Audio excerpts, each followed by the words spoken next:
Hi friends, ఇప్పుడు మనం చెప్పబోయే టాపిక్ అనేది compiler directives and system tasks. So compiler directives అంటే compiler directives are instructions provide in the source code to guide the compiler's behaviour during the compilation time. So ఈ విధంగా మనం ఇచ్చిన source కోడ్ని కంపైలర్కి ఇచ్చినప్పుడు అది బిహేవియర్ కంపైలేషన్ చేసినప్పుడు అది దాని యొక్క బిహేవియర్ అనేది ఎలాగుంటుందో మనం ఇప్పుడు తెలుసుకుందాం.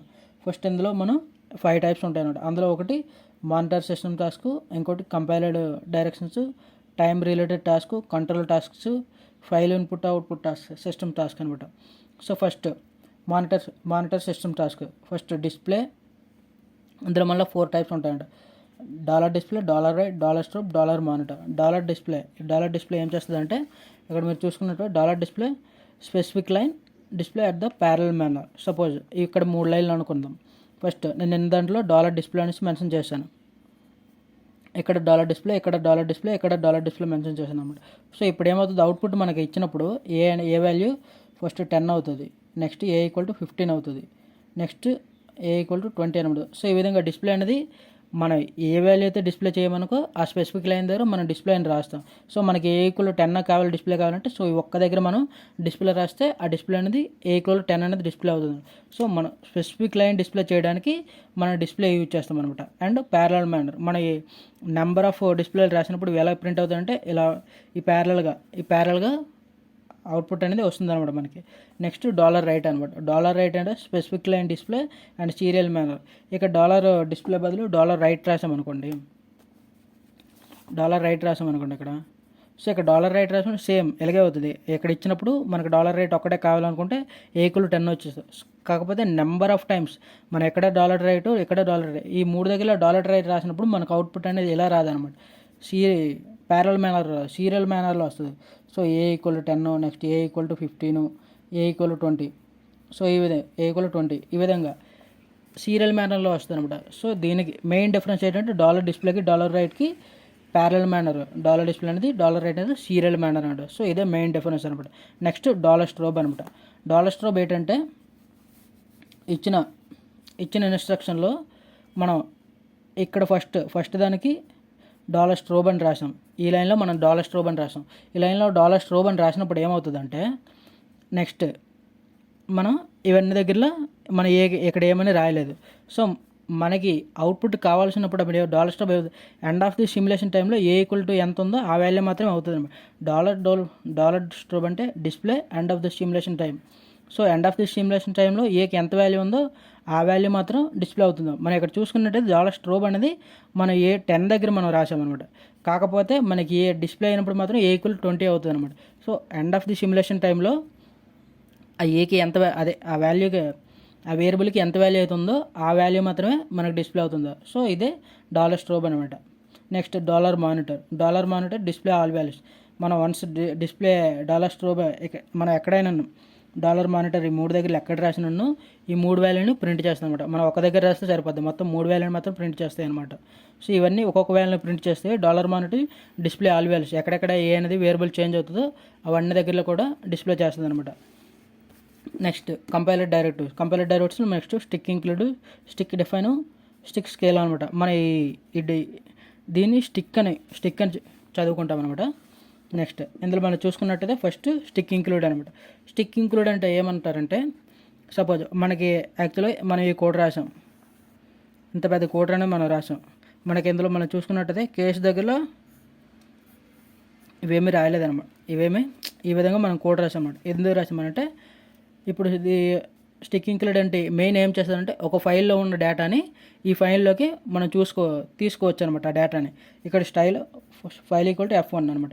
ఈ ఫైల్ F1 అనుకుందాం. ఈ ఫైల్ F1 అనుకున్నప్పుడు ఇక్కడ ఏమవుతుంది, ఈ ఫైల్ని మనం ఇక్కడ రాస్తామా, ఇది ఫైల్ F1, ఇది వేరే దగ్గర ఫైల్, మనం రాయలేదు, ఇందులో కోడ్ రాయలేదు, ఇది వేరే దగ్గర ఎక్కడో మనం రాసాం. సో ఆ ఫైల్ నేమ్ మనం ఇక్కడ కాల్ చేసుకుంటాం. అది ఎలా కాల్ చేస్తామంటే స్టిక్ ఇంక్లూడ్ అని రాసి డబుల్ కొటేషన్లో పెట్టి ఈ ఫైల్ నేమ్ ఏముంది F1 అని ఉంది, .v. మన ఇది ఫైల్ అనేది వెరిలాగ్లో .v అని సేవ్ చేస్తాం కాబట్టి సో దాన్ని ఫైల్ నేము .v అని రాసినప్పుడు ఈ ఫైల్లో కొన్ని వాల్యూషన్ అనేది మనం ఎప్పుడు స్టిక్ డిఫైన్ హోల్డ్ అని ఎప్పుడైనా రాసామో దాని వాల్యూ అనేది 0 కింద కన్సిడర్ చేసి మనం, ఎందుకంటే ఈ ఫైల్లో మనం ఇచ్చాం వాల్యూషన్ అనేది. సో ఆ వాల్యూషన్ అనేది హోల్డ్ అనేది ఇక్కడ 0 కింద రాసుకుంటాం అనమాట. హోల్డ్ అనేది ఇనిషియల్గా 0 అవుతుంది అనమాట. సో ఆ విధంగా అనమాట 0 కండిషన్ అనమాట. 0 కండిషన్ అనేది ఇక్కడ మన అది ఆ ఫైల్లో ఉన్నదని ఇక్కడ తెచ్చుకుంటుంది అనమాట. ఇదే స్టిక్ ఇంక్లూడ్ అనమాట. ఇంక్లూడ్ అంటే ఒక దగ్గర ఉన్న ఫైల్ని ఒక దగ్గరికి ఇంక్లూడ్ చేసుకోవడానికి స్టిక్ ఇంక్లూడ్ అనేది యూజ్ చేస్తాం. మన ఇక్కడ F1 వేరు, మన ఇది రాసిన ఈ ఫైల్ నేమ్ F2 అనుకుందాం. సో ఈ F1 ఉన్న ఫైల్ డేటాని మన F2లో ఇంక్లూడ్ చేసుకోవడానికి స్టిక్ ఇంక్లూడ్ అనేసి మెథడ్ అనేది యూజ్ చేస్తాం అనమాట. నెక్స్ట్ స్టిక్ ఇంక్లూడ్ తర్వాత స్టిక్ డిఫైన్ అనమాట. సో స్టిక్ డిఫైన్ దేనికి యూజ్ చేస్తామంటే మెయిన్గా మనకి ముందుగానే పారామీటర్స్ ఉన్నాయి. మన పారామీటర్స్ రాసినప్పుడు ఏంటంటే డైరెక్ట్గా ఏదైనా కోడ్లో పారామ్ అని రాసి పారామీటర్ రాసి విత్ లేదా డెప్త్ ఈక్వల్ టు 10 అని రాసి ఇప్పుడు ఏమవుతుంది, ఈ డెప్త్ అనే వాల్యూ కాన్స్టెంట్ అలాగే ఉండిపోద్ది అనమాట. సో అది ఎందులో రాస్తాము, ఇన్సైడ్ ద మాడ్యూల్ మాత్రమే మనం పారామీటర్ డిక్లేర్ చేయగలం. So out side the module మనం ఆ కాన్స్టెంట్ మనం డిక్లేర్ చేయడానికి మనం స్టిక్ డిఫైన్ అని యూజ్ చేస్తున్నాం. సో ఇక్కడ మన అవుట్ సైడ్ ద మాడ్యూల్, ఇది మాడ్యూల్ కాబట్టి దీనిపైన stick define of depth equal to 10 అని ఇచ్చామనుకోండి. సో అప్పుడు అనేది అది వర్క్ అవుతుంది అనమాట. సో మన ఇన్సైడ్ ద మాడ్యూల్ మనకు పారామీటర్ యూజ్ చేస్తాం. అవుట్ సైడ్ ద మాడ్యూల్ మనం ఏవైనా కాన్స్టెంట్ చేయాలంటే వాల్యూస్ని దానికి స్టిక్ డిఫైన్ అనే కీవర్డ్ అనేది మనం యూజ్ చేస్తాం. Next sticks time scale. మనం ఇప్పటి వరకు టైం స్కేల్ అనేది మనం ఎక్కడ డ్రా చేయలేదు అనమాట. ఇందులో మన టైం స్కేల్ ఎందుకు డ్రా చేయలేదంటే ఇన్బిల్ట్గా డైరెక్ట్గా ఒక ప్రిసెప్షన్ అనేది 1 ఉంటుంది, అదే టైం యూనిట్ అని 1 ఉంటుంది, ప్రిసెప్షన్ అనేది 1 ఉంటుంది అనమాట. సో దీన్ని మనం దేనికి యూజ్ చేస్తామంటే సపోజ్ ఇప్పుడు ఇందులో ఎక్కడో దగ్గర సపోజ్ ఏదో ఒక కోడ్లోట మన హ్యాష్ట్యాగ్ ఈక్వల్ టు ఒక 10 ఇచ్చామనుకోండి, హ్యాష్ట్యాగ్ 10 ఇచ్చాం. ఇక్కడ ఏమవుతుంది, సో ఇప్పుడు ఏదో ఒక డిస్ప్లే దగ్గర మనం హ్యాష్ట్యాగ్ 10 ఇచ్చామనుకోండి, ఇక్కడ కాకుండా ఏదో ఒక డిస్ప్లే దగ్గర మన హ్యాష్ట్యాగ్ 10 ఇచ్చినప్పుడు ఏమవుతుంది, మనకు అవుట్పుట్ అనేది 10 డిలేలో వస్తుంది అనమాట. అది ఎప్పుడు టైం ప్రిసిషన్ అనమాట. డైరెక్ట్గా మనకి ఇన్బిల్ట్గా ఏముంటుందంటే టైం యూనిట్ టైం ప్రిసిషన్ అనేది ఉంటారనమాట. సో ఇన్బిల్ట్గా అది 1 నానోసెకండ్ అలాగ ఉంటుంది అనమాట. డైరెక్ట్గా ఈ విధంగా ఉండిపోద్ది. మన ఈ టైం ప్రిసిషన్ అనేది ఈ రియల్ టైం అనేది మనం యూజ్ చేసినప్పుడు ఏమవుతుంది, టైం స్కేల్ అనేది యూజ్ చేసినప్పుడు ఏమవుతుంది అనమాట. సో మనకి డైరెక్ట్గా ఒక దగ్గర మనం టైం స్కేల్ అనేది మెన్షన్ చేస్తాం. అది ఎప్పుడు out side of the module. So ఇక్కడే మన ఫైల్ నేము ఈ స్టిక్ డిఫైన్ ఇవన్నీ రాసాము. సో ఈ మాడ్యూల్ పైన మనం ఇక్కడ sticks time scale equal to precision అనేది 10, ఇంకోటి. సో ఈ విధంగా 10 అని రాసినప్పుడు ఏమవుతుంది, మనం ఇక్కడ ఇచ్చిన వాల్యూ 10 ఇచ్చాము డిలే అనేది. కాకపోతే అప్పుడు మన యొక్క టిక్స్ టైం స్కేల్ ఇవ్వకముందు ఏమవుతుంది, ఈ 10 నానోసెకండ్స్ ద్వారా డిస్ప్లే అవుతుంది. కాకపోతే ఇక్కడ టైం స్కేల్ ఇచ్చిన తర్వాత ఏమవుతుందంటే ఈ 10 ఇంటూ అయిపోయి మొత్తం 100 నానోసెకండ్స్ తర్వాత మనకు అవుట్పుట్ అనేది డిస్ప్లే అవుతుంది అనమాట. సో మెయిన్గా ఈ టైం స్కేల్ అనేది దేనికి యూజ్ చేస్తామంటే డిలే పెంచడానికి డిలే గురించి ఈ టైం స్కేల్ అనేది యూజ్ చేస్తాం అనమాట. Next time related task, $time, $S time, $real time. $Time మనకి ఎప్పుడు ఎప్పుడైనా డిస్ప్లే $టైం అనేది 64 బిట్ అనమాట. $S time 32 bit. $టైం మనం దేనికి యూజ్ చేస్తాం, ఒక టైంని మనం మెజర్ చేయడానికి. అది ఎలా చేస్తుందంటే return the current simulation time. మనం ఇచ్చిందంటే కరెక్ట్ సిమ్యులేషన్ టైంలో $టైం అనేది అక్కడ ఎంత వాల్యూ ఉందో అది 64 బిట్. మన టైం ఇచ్చినప్పుడు అది 64 బిట్ వాల్యూలో మన అవుట్పుట్ అనేది ఇచ్చేస్తాం. $S టైం ఇచ్చినప్పుడు returns the current simulation time, కాకపోతే ఇది 30 బిట్ అనమాట. రియల్ టైం అంటే ఇప్పుడు నార్మల్గా మనకు కొన్నిసార్లు పాయింట్స్ అనేవి వస్తాయి అనమాట. మనకి 10.3 నానోసెకండ్స్ సంథింగ్ అలాగ వస్తుంది.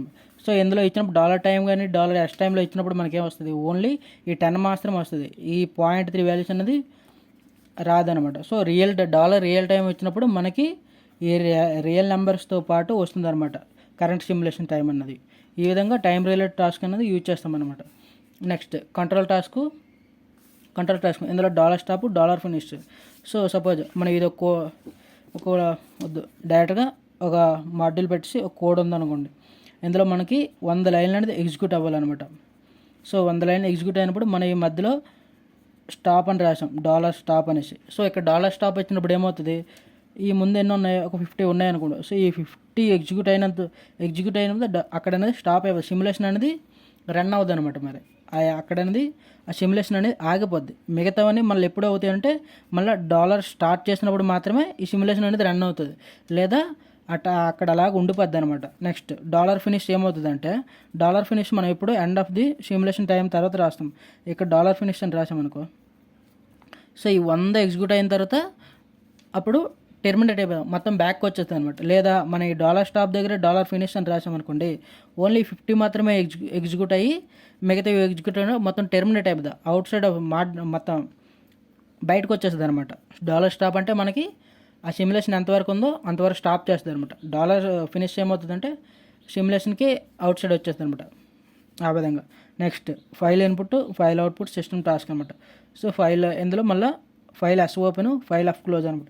మనం ఏదైనా ఫైల్ని మనం ఓపెన్ చేయాలన్నప్పుడు ఎఫ్ ఓపెన్ అని పెట్టినప్పుడు ఆ ఫైల్ అనేది మనకు ఓపెన్ అవుతుంది. నెక్స్ట్ ఆ ఫైల్ని మళ్ళీ క్లోజ్ చేయాలంటే ఎస్ క్లోజ్ మాత్రం యూజ్ చేస్తాం. సో ఈ విధంగా ఎఫ్ క్లోజ్, ఎఫ్ ఓపెన్ అనేది యూజ్ చేస్తాం అన్నట్టు. సో ఈ విధంగా మీరు చూసుకున్నట్టయితే కంపైల్ డైరెక్ట్స్ అనేది సిస్టమ్ టాస్క్ మనం వేరే లెవెల్లో ఈ విధంగా యూజ్ చేస్తాం అనమాట.